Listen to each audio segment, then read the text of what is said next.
This Soviet dictator called himself a man of steel. Welcome to WatchMojo.com, and today we'll be learning more about the life of Joseph Stalin. Joseph Vissarionovich Stalin was born December 18, 1878 in Gori, Georgia of the Russian Empire. Following his humble upbringing, he entered divinity school at 16 to become a priest. However, by 1899, he was kicked out due to his increasing interest in Marxist writings.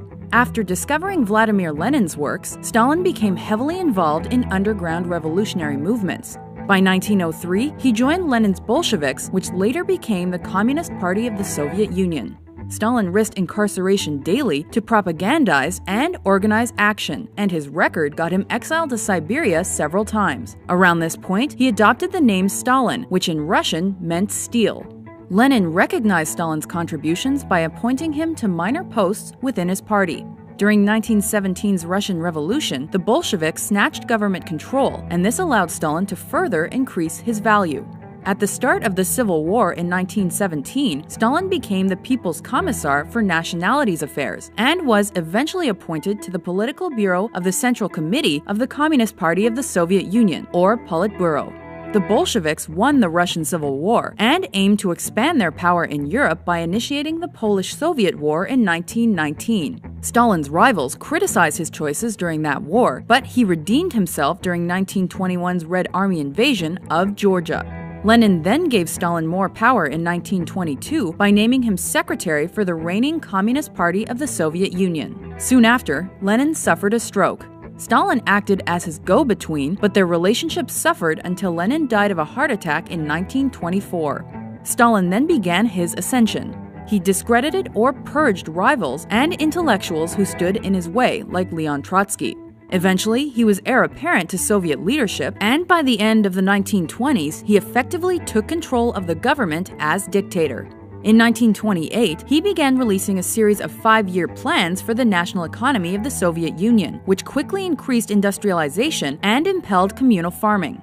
The Soviets prospered during this period, while capitalist countries suffered through the Great Depression. However, Stalin's reorganization ultimately cost millions of lives due to famines, murder, and the USSR's network of forced labor, referred to as Gulag. The late 1930s was characterized by the Great Purge. This terrifying period saw the population subjected to such indignities as police scrutiny, deportation, incarceration, and random murders. In 1939, at the outset of World War II, Stalin and Hitler signed a non-aggression pact. Within 2 years, it became evident to everyone but the Soviet dictator that Hitler was readying to renege on that promise. Stalin and the Soviet Union were then shocked by the eventual attack. Soviet forces suffered tremendous casualties until the end of 1941. This, in addition to the purges he carried out during the 1930s, meant the Red Army was lacking power and great minds. However, Stalin finally assembled a defense. In 1943, the Red Army turned the tide against Nazi Germany and began freeing Eastern European countries. While this victory did result in massive Soviet casualties, Stalin remained steadfast.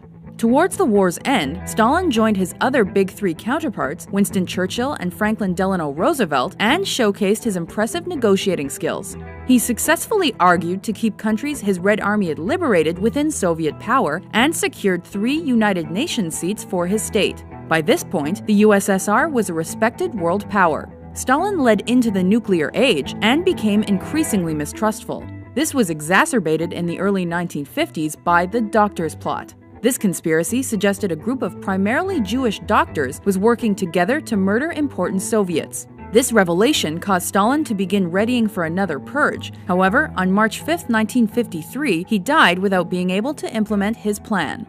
In 1956, Nikita Khrushchev challenged Stalin's accepted legacy by condemning him and his cult of personality. While Joseph Stalin is remembered by some for his contributions to Soviet industry, others decried his repressive methods and painted him as one of the most deadly dictators in history.